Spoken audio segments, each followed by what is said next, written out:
Hello बच्चों, आज हम मध्यमा पाठ पुस्तक से पोयम 1 संगति का फल पढ़ेंगे। संगति का फल। संगति का मतलब होता है फ्रेंडशिप, मतलब रिजल्ट ऑफ फ्रेंडशिप।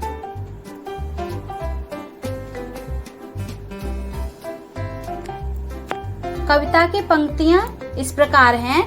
चंदन की संगति करने से लकड़ी में सुवास आती, करने से गुलाब की संगति मिट्टी खुशबू पा जाती। इसका अर्थ है चंदन के साथ रहने से लकड़ी भी खुशबू पा जाती है।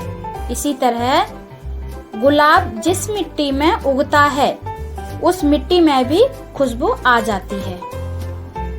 अगली पंक्ति है, बुरे भली संगति करने से भले हमेशा बन जाते, जो जैसी संगति करते हैं वे वैसा फल पाते हैं। इसका अर्थ है कि बुरे लोग भले लोगों की संगति में रहकर अच्छे बन जाते हैं, मतलब जो जैसी संगति करते हैं वे वैसा फल पाते हैं। अगली पंक्ति है, काजल की संगति करने से कालिख चीजों में आती, संगति से ही बेल बाल को वृक्ष बराबर बढ़ जाती। इसका अर्थ है काजल के साथ रहने से चीजों में कालिख आ जाती है।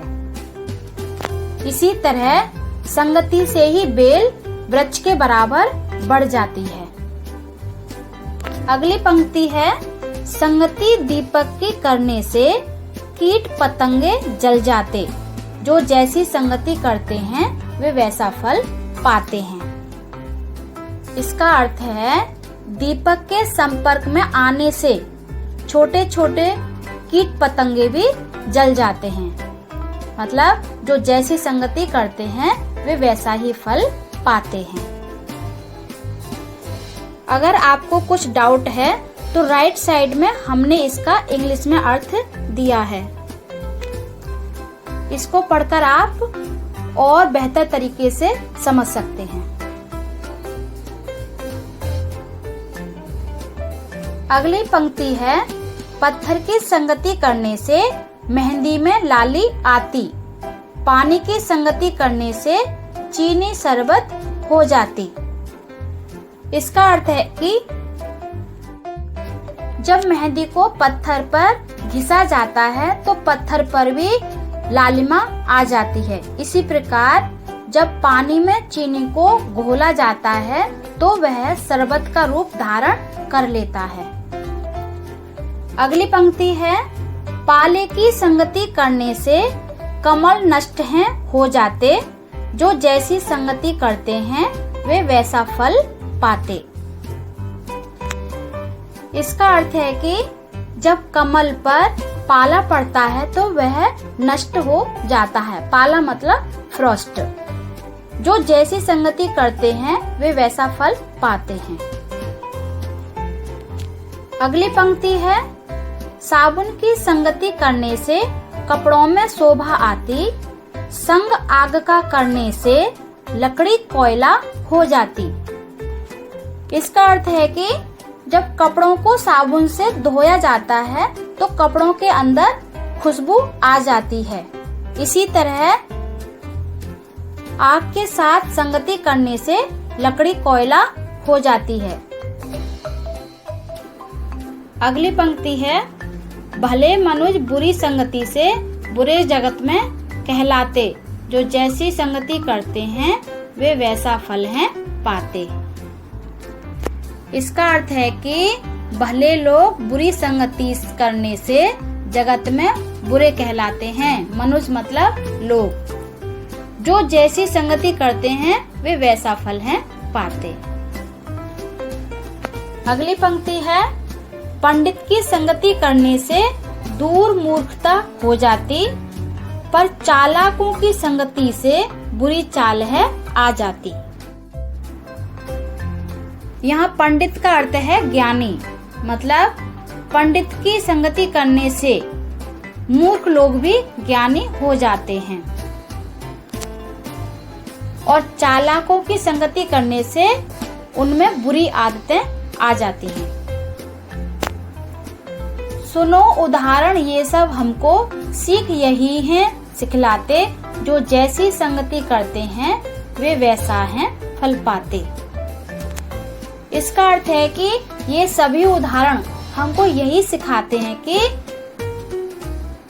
जब हम अच्छे लोगों के साथ रहते हैं तो अच्छे बन जाते हैं। अगर इस कविता में आपको कुछ डाउट है तो राइट साइड में हमने इसका इंग्लिश में अर्थ दिया है, आप इसको पढ़कर समझ सकते हैं।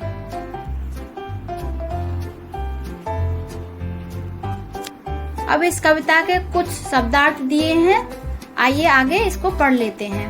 पहला शब्दार्थ है बढ़ जाना, मतलब विकसित होना। दूसरा शब्दार्थ है कालिक, मतलब काला रंग। तीसरा शब्दार्थ है शोभा आना, मतलब सुंदरता आना। अगला है मूर्खता, मतलब अज्ञानता या बेवकूफी। अगला है चालाक, मतलब धोखेबाज। इसी तरह हमारा अगला है बुरी चाल, मतलब बुरा व्यवहार।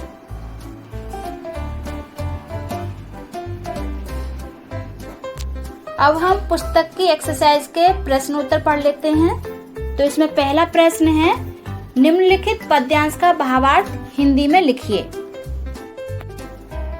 दिया गया पद्यांश इस प्रकार है, पंडित की संगति करने से दूर मूर्खता हो जाती, पर चालाकों की संगति से बुरी चाल है आ जाती।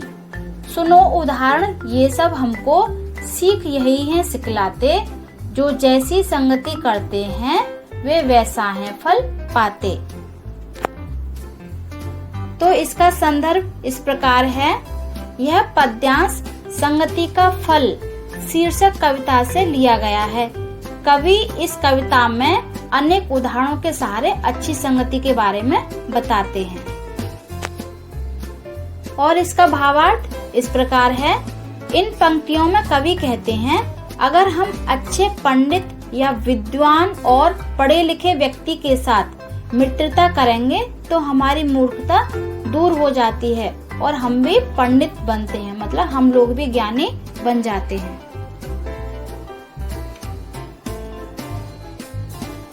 आगे है, लेकिन अगर हम चालाक लोगों से मित्रता करेंगे तो हम में भी अनेक प्रकार की बुरी आदतें आ जाती हैं। इस तरह अनेक उदाहरण के माध्यम से हम सीख सकते हैं कि हम जिस तरह की संगति करते हैं उस तरह का फल पाते हैं। इसीलिए सदा हमें अच्छे एवं सुचरित्र वाले व्यक्तियों के साथ ही दोस्ती या मित्रता करनी चाहिए।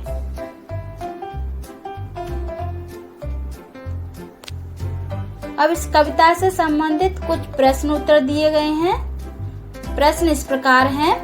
पहला प्रश्न है, बुरे कैसे भले बन जाते हैं? इसका उत्तर है, भले लोगों के साथ संगति करने से बुरे लोग भले हो जाते हैं। दूसरा प्रश्न है, किसकी संगति से कीट पतंग जल जाता है? इसका उत्तर है, दीपक की संगति से कीट पतंगे जल जाते हैं। इसी तरह हमारा तीसरा प्रश्न है, कमल क्यों नष्ट हो जाते हैं? तो इसका उत्तर है, पाले की संगति से कमल नष्ट हो जाता है। अगला प्रश्न है, लकड़ी कोयला कैसे हो जाती है? तो इसका उत्तर है, आग के साथ मिलने से लकड़ी कोयला बन जाती है।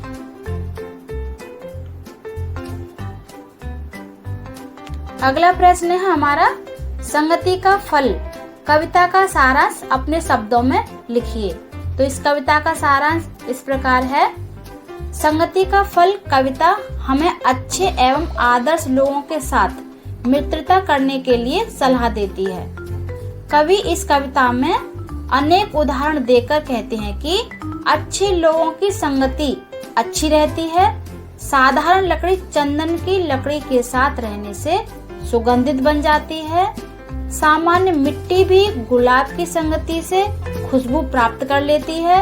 इस तरह अगर बुरे लोग अच्छे लोगों के साथ मित्रता करेंगे तो वे अच्छे बन जाते हैं, क्योंकि हम जो संगति करते हैं वैसे ही फल पाते हैं। कोई भी चीज अगर काजल के साथ मिले तो वे काली हो जाती है। लताएं अगर पेड़ के साथ दोस्ती करें तो पेड़ के सहारे वे ऊपर तक पहुंच जाती हैं। कीट और पतंग दीपक से दोस्ती करके जल जाते हैं। अतः हम जो संगति करते हैं वैसे ही फल पाते हैं। पत्थर के साथ मिलकर मेहंदी लाल रंग पाता है। शक्कर भी पानी के साथ मिलकर शरबत बनता है। पाले के साथ संगति करके कमल नष्ट हो जाता है। अतः हम जो संगति करते हैं वैसे ही फल पाते हैं। कपड़े साबुन के साथ मिलकर साफ एवं सुंदर हो जाते हैं। लकड़ी आग के साथ मिलकर कोयला हो जाती है। अच्छे मनुष्य अगर बुरे लोगों के साथ मित्रता करेंगे तो उनको सभी लोग बुरे ही कहेंगे, क्योंकि हम जो संगति करते हैं वैसे ही फल पाते हैं। अगर हम अच्छे पंडित या विद्वान और पढ़े लिखे व्यक्ति के साथ मित्रता करेंगे तो हमारी मूर्खता दूर हो जाती है और हम भी पंडित बनते हैं।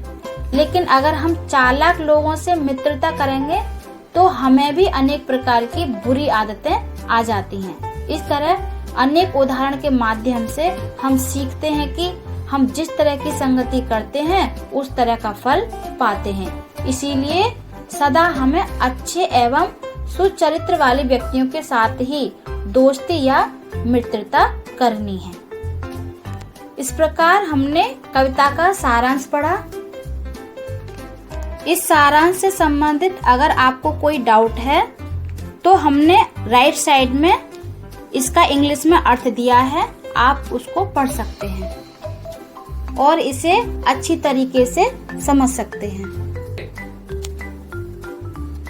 अगर यह वीडियो आपको पसंद आया हो तो चैनल को सब्सक्राइब करें, जिससे कि आने वाले वीडियो आप तक पहुंचते रहें।